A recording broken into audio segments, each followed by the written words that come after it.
What is going on, everyone? It's your guy Cole Jackson back here on Road Graders, getting you ready for the Senior Bowl this week. Practices start today on Tuesday, so we are going to be talking about 3 edge prospects that I think Ravens fans should know about. Obviously, the Ravens have been looking for a dominant edge. I don't think the search is going to stop here. I would imagine when they do their BPA, those edge prospects are going to play heavily into it. So we got to be ready. So we're going to get you guys ready for who you should be watching, especially when it comes to some of the one-on-ones that always dominate social media. But before we jump into it, thank you to BetUS for sponsoring. Lines are up and ready to go for the Super Bowl. The Chiefs have opened as 1-point favorites, over under set at 49.5, and you can get in on the action by using promo code YouTube150 over at BetUS. Go type that in.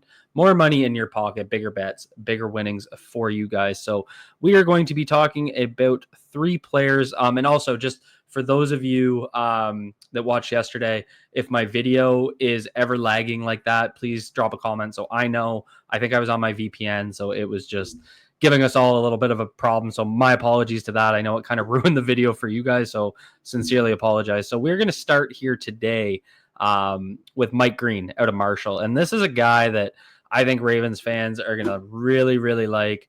You can see he measured in yesterday. They did the Senior Bowl measurements on Monday, and so he came in at 6'3", 251. He's a guy that a lot of people were saying is probably going to be undersized. I mean, he's on the shorter side. He's got shorter arms, but coming in at 251 is very encouraging, and seeing how he can maintain some of his explosiveness will be very interesting, and that's where these one-on-ones can be so valuable. So we're focusing on number 15. He's going to be going against the right tackle on this clip. And what I want to start with is his pass rush game, because I know that that's what a lot of you folks are going to be looking for when it comes to this year's draft prospects. So let's see what Mike Green can put together. Here you're going to see, and this is really his game. It's that speed rush. He has such high level explosiveness. That first step is quick, it's powerful, and his ability to dip and bend. And so you're going to see right here, as soon as he gets off, walls off here against you get the quick 45-degree step from the right tackle, squared up pretty well here, about to shoot his hands, and you can see right here Mike Green just dips around that. So that type of flexibility, just to be able to plant his foot and then right here turn the corner, ball comes out quick, so no sack opportunity. Mike Green, by the way, led the NCAA in sacks last year. He's been insanely productive out of Marshall. Obviously, some of these clips coming in the Sun Belt Conference, but played very well against Ohio State this year, as you'll see through some of these clips. But that bend, that explosiveness, that's the type of pass rusher he is. He's got a little bit, I'm not going to compare him to him. This isn't a player comparison, but old school Von Miller, the way he'd work upfield with his quick step, and then he'd be able to dip and rip that right arm under. That's that type of explosive dip that I'm seeing from his game. See here against, once again, see right there, he's doing this pretty consistently. This is like a TJ Watt style, where he's going to work upfield nice and wide. And then right here, you see that right arm start to go, and there's that rip under. So ball comes out, didn't turn the corner there on that one, but that's the type of rusher he is. Upfield, dip and rip, that sort of thing. Very, very high level. Against the left tackle here, you're going to see him come inside and turn the corner. And there's that explosive speed. So he's going to get the chase down sack here. So he starts on a stunt, and he's going to hop right there around the right guard, around the center, through the A gap on the other side. And as he turns, look at his bend. That's what I wanted to show you guys with this clip. The way he's able to turn this corner, that the flexion that he's getting in his ankles and his knees and his hips, right here, he's going to sink. You're going to see him drop down and work through the fray and then get after the quarterback. And one thing, nice wrap up there, when he gets to the quarterback, he finishes, which I know is what a lot of you guys want to see. Again, some of these clips coming against the Sun Belt Conference, Senior Bowl is the perfect time for him to show what he can do against the high-level competition. He'll be going against seniors, guys that are going to be top drafted, a lot of solid tackles in this Senior Bowl group. So we're going to get to see him against that level of competition. Here he is against the right tackle. He's going to cut inside.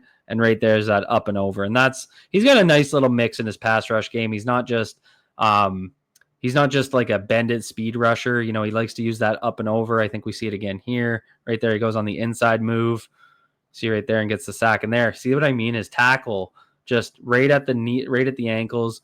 But starting here, he's going to work that swim move on the inside and then able to plant that left foot. Let's see how he plants that left foot right here. So as he starts to turn that corner, sorry, his right foot, he's able to turn it and bend, right? So that's just that lower body flexibility is super high level.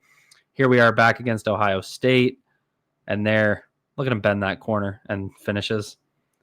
Absolutely unreal. So that's what I mean. This wasn't just, he's not one of those guys that just only played well against weaker competition. He had a very good game against Ohio State. You can see him work up field, and there's that spin move and finishes. Absolutely nasty. You're going to see that spin move again here against the right tackle, or against the tight end, sorry. Spin move again, finish that sack. I think he had 3.5 sacks against Southern Mississippi. And then in the run game, the reason I really like Mike Green is because, to me, he's not just one of those guys that is only going to be a pass rusher. He's not just a situational guy. Very physical against the... Oh, sorry, I meant to sum up with his pass rush skills. The only thing I'm not seeing in his game through his college tape is kind of his speed to power conversion, where he's going to, be able to use that bull rush, use a long arm, that sort of thing. I think he's got the strength, and we're going to talk a little bit here about his explosiveness. I think he's got that in his bag, but he didn't use it a ton. So that's where I think his development needs to come in the pass rush game. But as a speed rusher that's going to come in right away, I think he's going to do quite well. And I think he's going to be a really high-level pass rusher at the next level. In the run game, you're going to see him like just one gapping unblocked on the backside here. So this is going to be an option concept, right? So he's the read man. So obviously that's factored in, but watch just how quickly he gets upfield. Quarterback keeps it on that. So that's not so much the point. It's that upfield explosiveness, the way he gets to that mesh point. That's the type of explosive first step that he has. Super, super high level. You can see him consistently take on block, shed. So he's going to start here on the right side. So he's lined up across from the tight end here, where the tight end split him beside the right tackle. So watch as he's going to get across. You see him, he's going to shed the back shoulder. So he's going to place that left hand of his on the back shoulder of number 70, and then he's going to cut into the tight end, and then he's going to get off the tight end. So he's active with his hands. He's physical in the run game, shedding blocks, making sure he's getting to the ball. Here he's going to start again across from the left tackle, so across from 71. He's going to read this quick. He's going to swim inside, and then he's going to try and chase down. But that block deconstruction in the run game, that's what I like to see. So as he crosses the face, works inside, and you can see him square up there. He ends up getting, I believe he draws the holding call there because he just gets tackled basically from behind. But that's what he does against the run game. Very active hands. Against the left tackle again here, so against number 71, see him stack and then wrap. And so that type of thing is what I want to see. And this is a good clip to show what I think he can do in terms of adding that kind of power pass rush move to his arsenal. So he's going to get in there. He's going to stack right there. So I think he's got that in his bag. Like he can get in there long arm and be able to branch, a rip or an up and over off of that. But as he stacks, he peeks, he sees it's coming inside of him, turns, gets his arm on him. So really solid run defender. Right here, you're going to see him spin off that and make the tackle. So high level plays like this happening pretty consistently. Obviously a risky play here. He's going to take on the double team from the tray block. He's going to work the middle, spin back because he sees that running back's not pushing the ball outside. So good read and react, gets in there, makes the tackle right on the player. So that's Mike Green, a guy that I think is going to have a field day in one-on-one. Super interested to see how he does against the top competition of the Senior Bowl. So that's a guy, have your eyes peeled on him when those clips start coming up, seeing how he's doing. The next guy we're going to get into is the Ole Miss pass rusher, Princ Ley. This guy came in prototypical size, 6'4", 264, 34.25-inch arms, built in a lab in terms of body composition. So, and then when you see his explosiveness and what he does as an edge rusher, this is a guy that I think could fly up boards. I think teams are going to be really interested in him because it's just hard to get that kind of size, speed, strength type combination. Really what he needs to work on, just to give you a quick preamble, he's one, like I kind of showed you some of those inside moves from Mike Green and how I think he can get there. Princ Ley is a true speed edge rusher. He wants to bend your edge. It's going to lead to some reps where he's getting washed out the side of the pocket or out the back of the pocket. It's just going to happen. So how quickly he can develop the rest of his pass rush arsenal, because I didn't see a ton in his toolkit. He's, like I said, he's going to bend your edge. Here he is against the left tackle, so against number 71, and you're just going to see this true edge speed, right? That's just, I'm more athletic than you. I'm just going to bend, but really good lower body flexion, no issues bending in on those ankles as he turns that corner. And, left tackle just straight up can't handle his speed. He literally just ran around him there. And this is against Oklahoma. It's not against like a bunch of, lower level competition. Here he is against the left tackle again. So the right side of your screen, number 1. And here he's just going to, so this is a play action play. So you're going to see the right or the left tackle. He's going to take a right post step. And what he's trying to do here is just wall off, right? Because it's play action. But Princ Ley just so quick up that he forces the pressure there. And that's one thing I've noticed is a couple of these reps, you'll see him bend the corner and get a hand on the quarterback, but not be able to finish. And that's just something to kind of keep an eye on. I think it's going to be interesting because if you compare to the type of speed rushes we just saw from Mike Green, he's getting into the ankles. It seems like he's turning a little quicker. So I think that just really speaks to Mike Green's flexibility. But Princ Ley's able to kind of bend that pocket so quick and bend that edge, create short corners that it's forcing constant step ups from the quarterback, which is really where that consistent pressure is going to come from the edge. So you're going to see it again here. It's going to bend the edge against 71. See what I mean? He kind of gets a hand on him, but doesn't get the sack, but forces that step up, right? On the blind side, this is a nightmare when you have a guy that can do this, force a step up. Now he's panicking. That's the type of thing that he can do. And just that type of upfield explosion, that flexibility to bend that edge, that's his game. Against the left tackle again here, so left side of your screen, working back upfield. And you can see, watch the vertical, watch the step from this left tackle.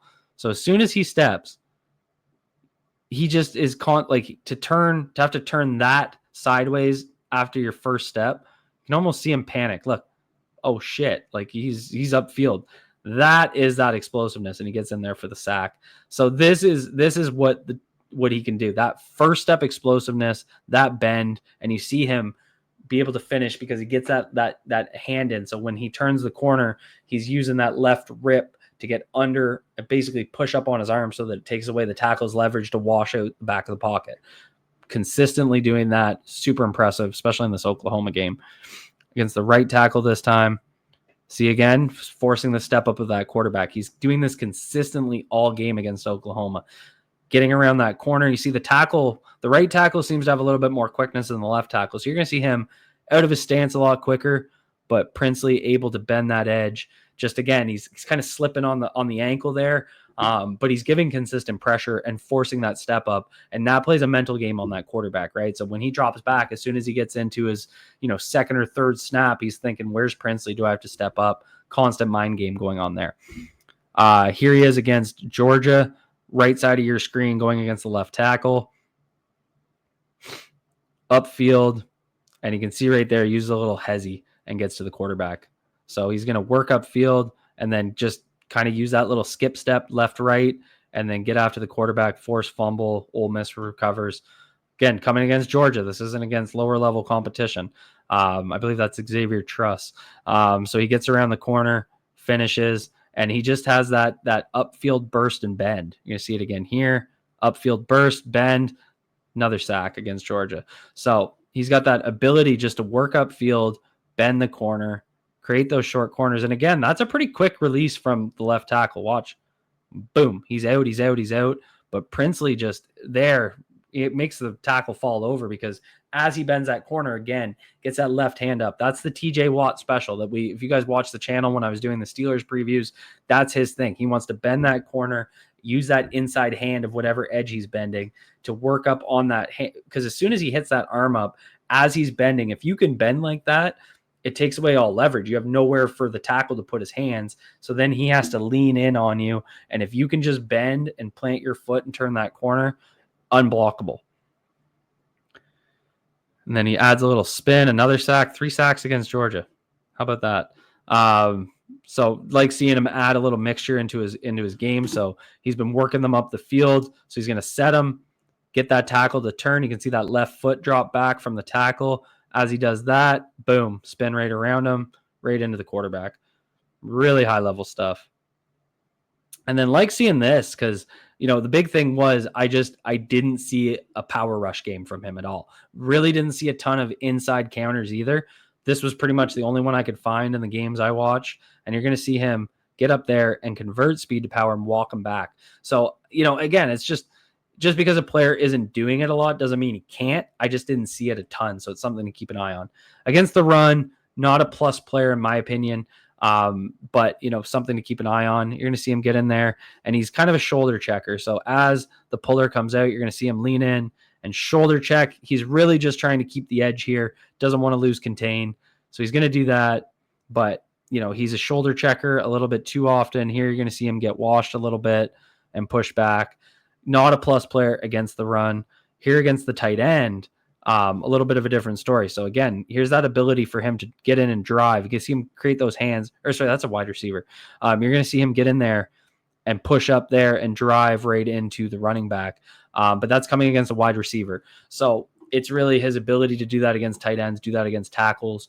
That's where we're going to have to see him take the next step. That's what's going to turn him into an everyday player, or an every down player. Sorry, not every day. He'll play every day, but an every down player. So I didn't think he was a plus against the run, but that pass rush ability, that bend, super intriguing to me for the Ravens, because they have got like Kyle Van Noy and Odafe Owe are under contract next year. They have Tavius Robinson. They have Malik Harrison who can play the edge. I'm not worried about their ability to get run defenders out there. What the Baltimore Ravens need is basically what they wanted in David Ojabo. They want a situational pass rusher that can get out there and be borderline unblockable. And Princ Ley certainly looks like he can make that type of impact.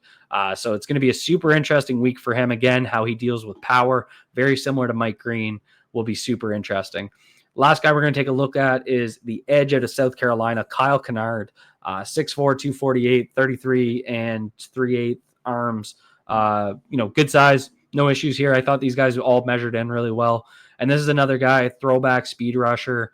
Had a really good game against Will Campbell, like we're going to see here. He's actually starting against the right tackle against Emory Jones on this play. So on the right side of your screen. But, he's one of those edge benders again. So he's going to work upfield, bend that edge. You're going to see good bend from him, good upfield burst. You can see the tackle get into extension mode right here. You see how extended those arms are? That's because his speed worked upfield and beat his vertical set. And so that's really encouraging. Ball comes out, so there's no pass rush action there at the end. But I thought that's kind of his game. It's to work upfield, be that speed rusher. And we'll look at a few plays directly against Will Campbell, who's projected to be the first tackle to go. So it's a good game to kind of get him against the top of the class tackle. And you're going to see a really interesting battle between him and Campbell. So here we're going to get a rep where he's going to work upfield and Campbell's going to wash him, right? And anytime we're talking about speed rushers, especially if you look at like David Ojabo, if they can't add a lot to their arsenal, they just get washed out of the pocket. So that was happening here against Will Campbell. He wasn't getting beat, but then Kyle Canard comes out with this. And there's that inside pass rush move with the QB hit. And this is the good stuff. This is the stuff that really has me high on Kyle Canard. So his ability to work in that pass rush matchup and know that he's going to work him upfield, get him to turn, and then he just cuts inside with a good amount of speed and power. See that right hand as he comes in, rips under, right? Takes away that leverage point. He's able to run through. The left guard's trying to reach him as a recovery, but he just gets through there with that explosiveness. So his ability to kind of show that inside pass rush move or inside pass rush game as well, super interesting. You're seeing it here against Will Campbell again. There he's cutting back inside, 2 hits on the quarterback against one of the best, or like probably the best offensive tackle, will be a top 10 pick this year. Super interesting stuff. What was interesting was this game against Missouri. He's going against the left tackle on a lot of these plays. This left tackle he's 6'7", good length. I believe he was at the East-West Shrine Bowl, but he's a 45-degree setter. So you're going to see him, watch him get out quick. So he does that, and that negates Canard's ability to get upfield. And so as you can see, as this tackle comes out wide, you can see that hand wide. And so his whole matchup, or his whole approach to this matchup was to get his hands on Canard early. And so you're going to see him get out there, and he really stuns Canard. So Canard could be a guy that against the not shorter, but the guys with less length that are more athletic, the Rashawn Slaters of the world, the Roger Rosengartens of the world, I think he's going to be able to match speed on speed and be able to play those matchups really well. But I wonder how he's going to do against the guys with really good length, even if they're not as athletic. So Orlando Brown Jr., Jordan Maleta, like those types of guys, because he's just 45 degreeing out to him. And so here Canard uses a little bit of that secondary pass rush here. So he's going to work upfield. You see him get upfield and then working those hands consistently, knocks his hands away. That's just showing me that this left tackle is not a high-level prospect, because that's just a really weird way to lose your balance. But this is what happens against these speed rushers, right? He's getting out he's trying to get back in his vertical set so fast that he kind of loses his balance. But really good work here by Canard to work that secondary pass rush move, get those hands off him, and then work inside and finish that sack. So it's good to see him kind of rebound, because I thought he struggled a little bit in that Missouri game. But, seeing that's a big play to make at that point in the game. And so just kind of seeing that, him be able to stack them up and shed them, really positive sign. So Kyle Canard as a pass rusher, really liked how he had a bit of a mixed bag, not just an edge bender. He's not quite as athletic as Princ Ley, but, he's not, he's got more of a toolkit. So it's interesting to make these comparisons as we go through. Against the run, not a plus player, but not a bad player. Again, I think he's got more power than he's getting credit for. He's going to work in here, and you see he's not going to make a play on the ball, but Emory Jones can't drive him anywhere, right? So he's just trying to wall him off to get that inside zone play here, or I guess, yeah, it's inside zone with two blockers out of the backfield. So you're going to see him hold his gap really well. So I think he's got a good amount of functional strength in his game. He does it pretty well. You're going to see him get sealed here. This is just kind of odd alignment. So as you can see, go back to the pre-snap look. So they're bringing in a 6-0 line here. So they have a 6-0 line, and he lines up inside the inside shoulder of the 6 offensive lineman. So they should have another fill out here, and he would be playing the C gap. And that's kind of where he ends up here. You see him work over, but he just kind of gets pushed off by one of the extra tackles into the left tackle. So didn't work quite well there. And then here, where'd he go? I believe he's stacked up against the right tackle, 52. You're going to see him get washed a little bit by the tight end. So that was a little concerning. So not consistent in the run game, but not quite. I find him pretty active, and he's got that explosiveness. You see right there, like that. This is off a counter, but this is that type of upfield explosiveness. He goes unblocked, but he's got that speed that not many edge players have. And then you're going to see here work across. So I feel like if you get him in a one gap role where he can just use his speed, so he's just going to cross the tight end there. I don't think he's going to be one of those kind of pop, read, shed tackle guys, but I think if he's a one gapper, I think he can be quite solid. So that's what I saw with Kyle Canard's game. All three of these guys all have first round potential. Maybe not Kyle Canard. I've seen him kind of lower on boards, but Princ Ley and Mike Green definitely first round guys, or being seen as such, and have a real opportunity to raise their stock in mobile starting today. So be sure to check that out. I'll be doing recaps, but that's all I have for you guys. So if you enjoyed this breakdown, hit that like button, hit subscribe if you're new here, and thank you to BetUS for sponsoring.